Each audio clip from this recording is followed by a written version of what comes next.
Episode number 1 میں خوش آمدید۔ ایپیسوڈ کی شروعات ایک ندی کے ساتھ موجود قرارگاہ سے ہوتی ہے۔ قرارگاہ میں سپاہی جنگی مشقوں میں مصروف ہوتے ہیں۔ خواتین بھی تربیت کر رہی ہوتی ہیں کہ اس لیے میں عثمان صاحب بالا خاتون کے ساتھ وہاں آتے ہیں اور پوچھتے ہیں کیا ہوائی گولے تیار ہیں؟ تو برہان کہتا ہے حضور آپ کے حکم کے مطابق توپوں کے اثرات کو ہم نے ہوائی گولوں کی بدولت مزید مضبوط تر بنا دیا ہے۔ عثمان صاحب منجنیقوں کے بارے میں پوچھتے ہیں تو برہان کہتا ہے منجنیقوں کی حد بھی بہتر ہو گئی ہے حضور۔ عثمان صاحب پوچھتے ہیں کیا خواتین جنگجو اور سپاہی تربیت یافتہ ہیں؟ تو برہان کہتا ہے فوج تیار ہے، نئے آنے والے بھی تربیت یافتہ ہیں، آپ جو ہدف دیں گے اس کے لیے سب تیار ہے انشاءاللہ۔ تو عثمان صاحب کہتے ہیں میں اپنے ہدف کے بارے میں کل جرگے میں اعلان کروں گا، آپ لوگ تیاریاں جاری رکھیں۔ یہ کہتے ساتھ ہی عثمان صاحب بالا خاتون کے ساتھ ایک طرف چل پڑتے ہیں اور بالا خاتون عثمان صاحب سے کہتی ہیں عوام اور فوج کل کے جرگے میں آپ کے فیصلے کا انتظار کر رہی ہے عثمان، جو ہدف آپ مجھے بھی نہیں بتا رہے ہیں وہ اس کے بارے میں متجسس ہیں۔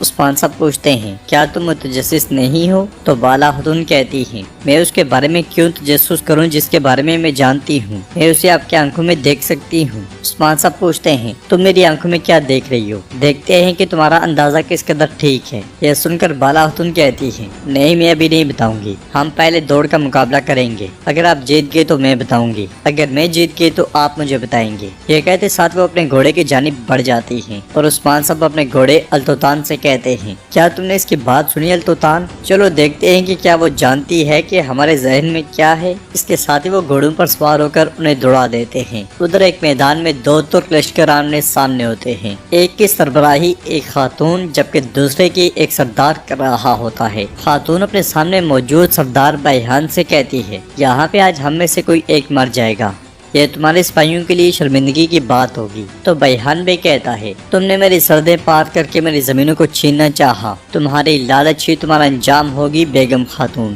یہ سن کر بیگم خاتون کہتی ہیں زمینیں خون سے فتح ہوتی ہیں، آج زمین پر خون بہے گا، صرف خون ہی فیصلہ کرے گا۔ سپاہیوں یہ کہتے اور سنتے ساتھ ہی دونوں طرف کے لشکر تلواریں بے نیام کر لیتے ہیں۔ بیگم خاتون مزید کہتی ہے جو ہمارا ہے اسے لینے کے لیے حملہ کرو سپاہیوں، اور اس کے ساتھ ہی دونوں طرف کے لشکر ایک دوسرے کی جانب بھاگ پڑتے ہیں، مگر ان کے ٹکرانے سے پہلے ہی ایک کائی جھنڈا ان کے درمیان میں آ لگتا ہے۔ جھنڈے کے درمیان میں لگتے ساتھ ہی دونوں رک جاتے ہیں اور جھنڈا پھینکنے والا ارحان ایک طرف سے اپنے گھوڑے کی دونوں ٹانگیں فضا میں بلند کر دیتا ہے۔ وہ بآواز بلند کہتا ہے میں عثمان صاحب کا بیٹا ارحان ہوں، یہ عثمان صاحب کا حکم ہے کہ جنگ ختم ہوگی، ترک سردار امن قائم کریں گے اور عثمان صاحب کے جرگے میں شریک ہوں گے، حکم نہ ماننے والے اس کی قیمت ادا کریں گے۔ دوسری طرف عثمان صاحب اور بالا خاتون خوشگوار موڑ میں مسلسل گھوڑے دوڑا رہے ہوتے ہیں، دونوں اس دوڑ کا خوب لطف اٹھاتے ہیں اور گھوڑے دوڑاتے دوڑاتے قبیلے میں جا پہنچتے ہیں۔ قبیلے کے لوگ انہیں دیکھتے ساتھ ہی کہتے ہیں خوش آمدید عثمان صاحب، خوش آمدید۔ جواباً عثمان صاحب بھی ہاتھ کے اشارے سے لوگوں کا شکریہ ادا کرتے ہیں اور دوڑ قبیلے کے پاس سے ہوتی ہوتی آگے بڑھ جاتی ہے اور وہ دونوں گھوڑوں کو دوڑاتے دوڑاتے آگے بڑھ جاتے ہیں۔ یہ دوڑ میدان سے ہوتی ہوئی ندی تک جا پہنچتی ہے۔ ندی کے قریب بھی لوگ کام کاج میں مصروف ہوتے ہیں